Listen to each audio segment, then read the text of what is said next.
मेरे उस समय क्या है कि 10वीं में डी लगना बहुत बड़ी बात हुआ करती थी 2006 में। जो एग्जाम हॉल है वो बहुत ज्यादा मायने रखता है, उसके अंदर पर्सन कैसे अटेंड करने हैं। रात को मेरी तबीयत खराब हो गई, सुबह तो एग्जाम था, 10 बजे रिपोर्टिंग करनी थी, तो अभी रात को 3:30 बजे पीबीएम हॉस्पिटल में कोई जा रहा है बच्चा। हाँ जी। तो उसके अंदर एक जो मैटर है वो हमारे सामने परोस दिया जाता है कि ये पढ़ लो आपका सिलेक्शन हो जाएगा, लेकिन वो परोसा हुआ कितना हमें खाना है, यानी हम यूं कह सकते हैं कि किताबें कौन सी पढ़नी है। अगर चुपड़ी हुई रोटी न मिले तो भले ही सूखी खा लेना। तो ऐसी पूछते के करे तैयारी करे तू तो तैयारी करने लाग रहे है। मम्मी मेरे को हमेशा ही बोला करती थी तू नौकरी कद लगा करूं मैं जिम्मेदारी। रूस की आगे रूस की बात बनी। तो संदीप जी आपकी कोई लव मैरिज थी क्या? लव मैरिज तो नहीं कह सकते, हालांकि याद करता हूं। एक गुरु नहीं आपके 3 गुरु है। 3 ऐसे कह सकते हैं कि त्रिमूर्ति है, जब त्रिमूर्ति साथ हो तो फिर नुकसान क्या हो सकता है। इनमें से लिच्छूराम न्योल है, इन्होंने कमेंट किया है, वो नवीन जी का एक कमेंट आया है, उन्होंने कहा है कि एक सामान्य सामाजिक परिवेश में। संदीप कुमार मैया नाम से कमेंट आया है, उन्होंने लिखा है कि संदीप नाम को ही वरदान है।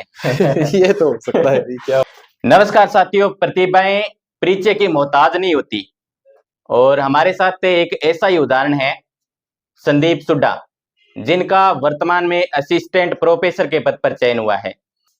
इनकी जो जर्नी है वो किस तरीके की रही उस पर हम बातचीत करेंगे, किस तरीके से इन्होंने मेहनत की। शुरुआत के अंदर हम मानते हैं तो नॉर्मल विद्यार्थी है वो ही होता है, इसके बाद डिपेंड करता है तो उनकी मेहनत पे डिपेंड करता है कि मुझे कितनी मेहनत करनी है और किस तरीके से मेहनत करनी है, उसी तरीके से वो व्यक्ति आगे बढ़ता हुआ जाता है। और हमारे साथ आज जुड़े हुए हैं संदीप जी सुड्डा। संदीप जी सर्वप्रथम आपका स्वागत है हमारी ठरको मीडिया पर। धन्यवाद। अच्छा, सर्वप्रथम अपना जो व्यक्तिगत परिचय है वो बताएं संदीप जी। जी, मेरा नाम संदीप सुड्डा और मैं अभी वर्तमान में राजकीय उच्च माध्यमिक विद्यालय टीडिया सर में कार्यरत हूँ व्याख्याता के पद पे। जी। अभी मेरा स्कूल व्याख्याता से असिस्टेंट प्रोफेसर में सीधा अब चयन हुआ है आरपीएससी के थ्रू। जी।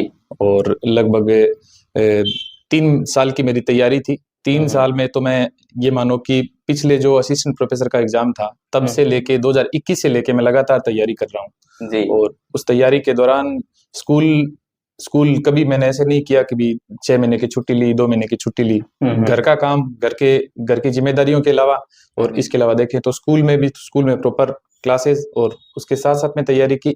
और जब कोई जिद कर लेता है अपने आप में, अगर सोच लेता है कि मुझे बनना ही है, एक सपना देख लेता है, एक कह सकते हैं कि खुली आंखों से सपना देख लेता है, तो वो हकीकत में जरूर बदलता है।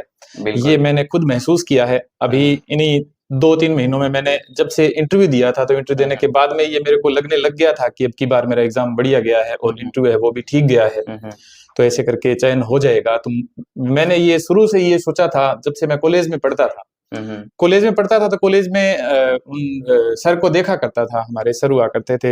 एक क्या है कि बीए सेकंड ईयर में हमारे एक सर आए थे, देवेश जी सारण, श्वेता सारण उनके मिसेस थी, दोनों ज्योग्राफी के थे।